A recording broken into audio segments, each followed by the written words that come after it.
Assalamualaikum warahmatullahi wabarakatuh.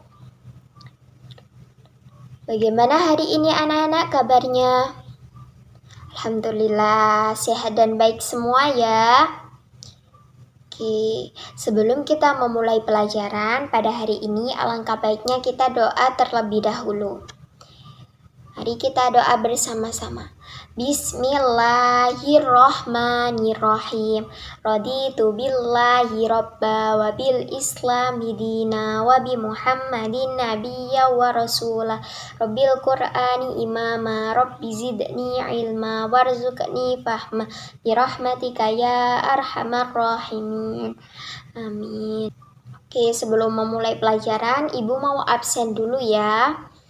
Sinta, Aisyah, Farid, Yoga, semua masuk ya.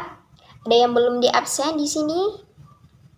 Sudah semua ya. Alhamdulillah bisa mengikuti pelajaran semua. Oke, pelajaran sebelumnya kita membahas tentang apa anak-anak? Ada yang masih ingat? Kemarin kita membahas pelajaran apa? SKI. Iya, betul sekali. Lebih tepatnya kita membahas situasi dan kondisi Indonesia sebelum masuknya agama Islam. Oke, bagaimanakah situasi dan kondisi sebelum Islam datang ke Indonesia? Yang pertama yaitu dari letak geografis. Wilayah Indonesia berada pada jalur khatulistiwa yang beriklim tropis dengan curahan hujan yang tinggi. Iklim disertai angin musim menyebabkan adanya kemarau dan penghujan dengan waktu yang berbeda-beda setiap wilayah. Sebagai wilayah kepulauan yang posisi sebagai penghubung jalur perdagangan antara Asia, terutama antara Cina dan India, menjadikan wilayah ini sebagai wilayah yang strategis dalam jalur perdagangan antara bangsa. Jadi wilayah Indonesia itu letaknya itu strategis sekali ya.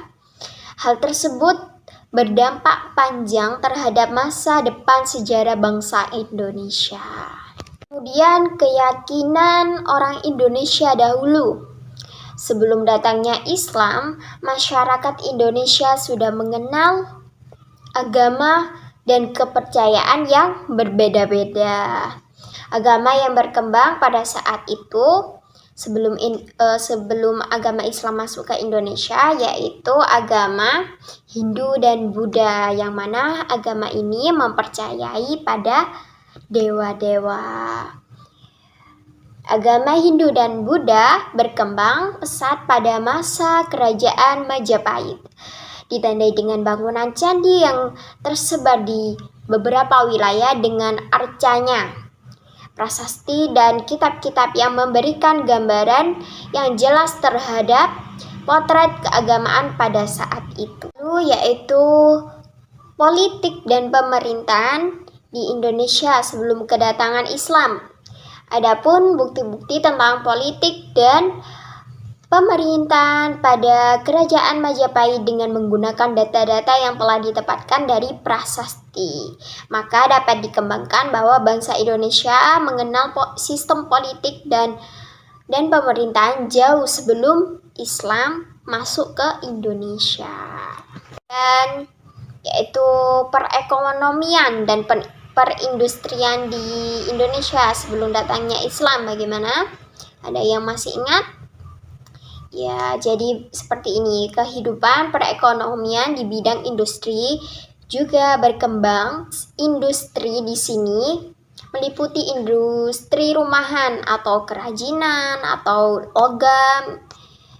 Ada industri udagi yang berkaitan dengan kepandaian, keahlian seseorang yang memerlukan keahlian khusus. Misalnya tukang kayu, tukang ahli bangunan, atau tukang pandai besi, dan lain-lain. Dalam beberapa prasasti Bali kuno ditemukan beberapa keterampilan membuat sesuatu benda atau alat. Jadi sudah berkembang dulu itu sebelum Islam masuk ke Indonesia. Perekonomian dan perindustriannya. Nah, itu tadi pembahasan kita pada hari sebelumnya. Sekarang kita akan membahas jalur masuknya Islam ke Indonesia. Penyebaran agama Islam di Indonesia pada umumnya berlangsung melalui dua proses. Proses apa sajakah itu? Pertama yaitu penduduk bumi berhubungan dengan agama Islam, kemudian menganutnya. Nah, yang kedua, orang-orang asing Asia seperti Arab, India, dan Cina yang telah beragama Islam bertempat tinggal secara permanen di suatu wilayah.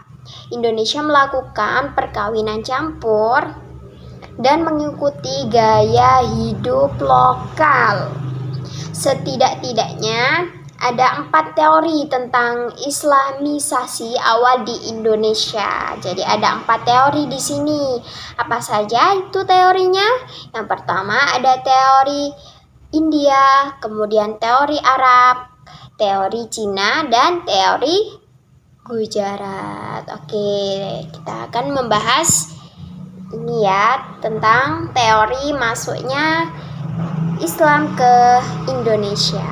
Pertama ada teori India.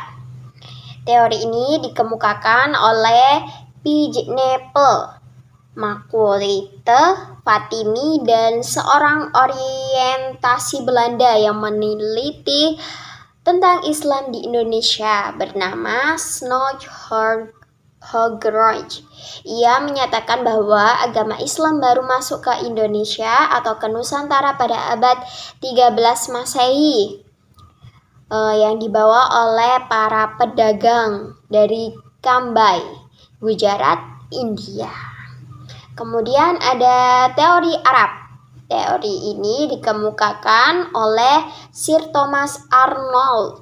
Para pedagang Arab setelah menyebarkan Islam ketika mereka menguasai secara dominan perdagangan Barat Timur sejak abad-abad awal Hijriah atau abad ke-7 dan 8 Masehi. Meskipun tidak terdapat catatan-catatan sejarah tentang kegiatan mereka dalam penyebaran Islam, namun ia berasumsi bahwa mereka juga terlibat dalam penyebaran Islam kepada penduduk lokal di Indonesia.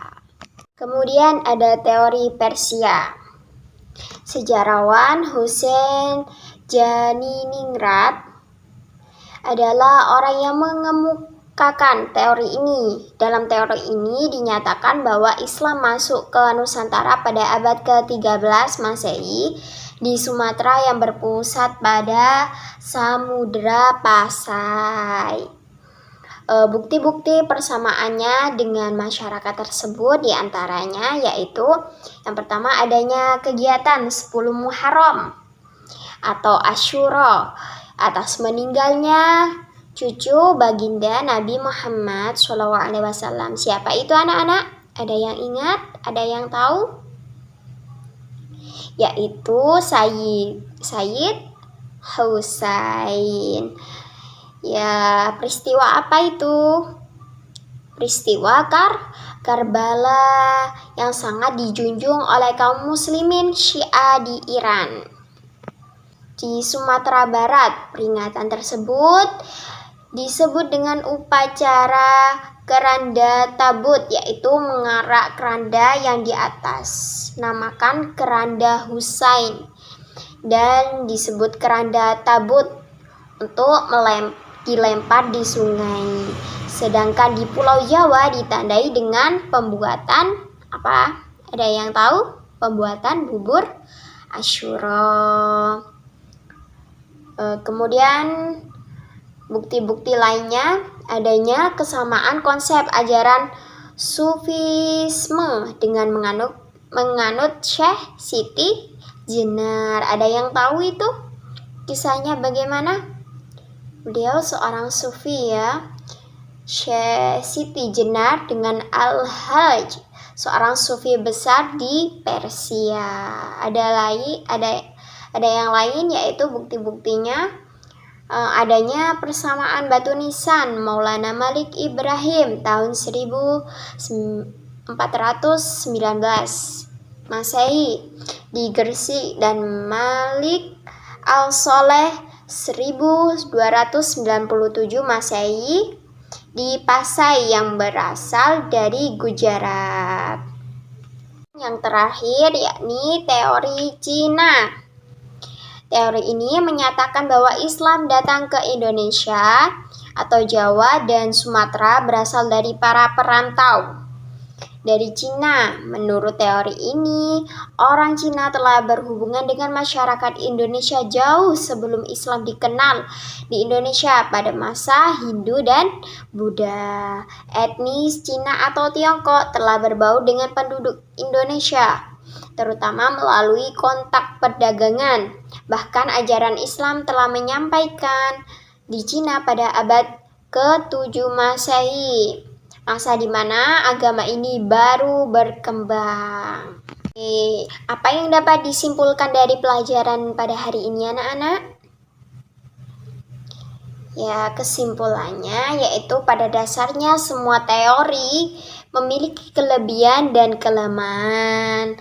Tidak ada kebenaran yang mutlak dari landasan teori-teori tersebut.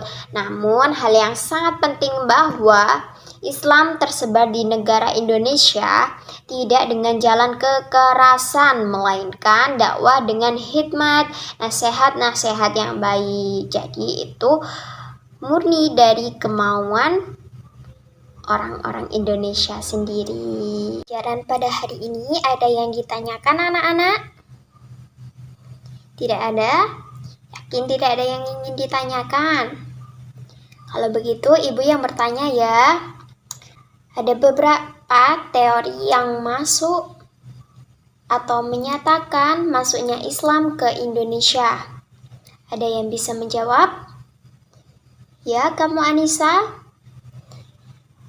Yang pertama yaitu teori Gujarat, kemudian teori Arab, kemudian teori Cina, dan yang terakhir teori Persia. Oke, ibu mau bertanya lagi ya. Jelaskan masuknya Islam ke Indonesia melalui teori Arab. Ada yang bisa menjawab, anak-anak? Ya, betul. Oke, lebih tepatnya dalam sejarah masuknya Islam ke Indonesia, teori ini mengatakan bahwa Islam datang ke Indonesia secara langsung dari Arab, tidak melalui perantara bangsa lain. Beberapa bukti sejarah dikemukakan untuk menguatkan teori ini.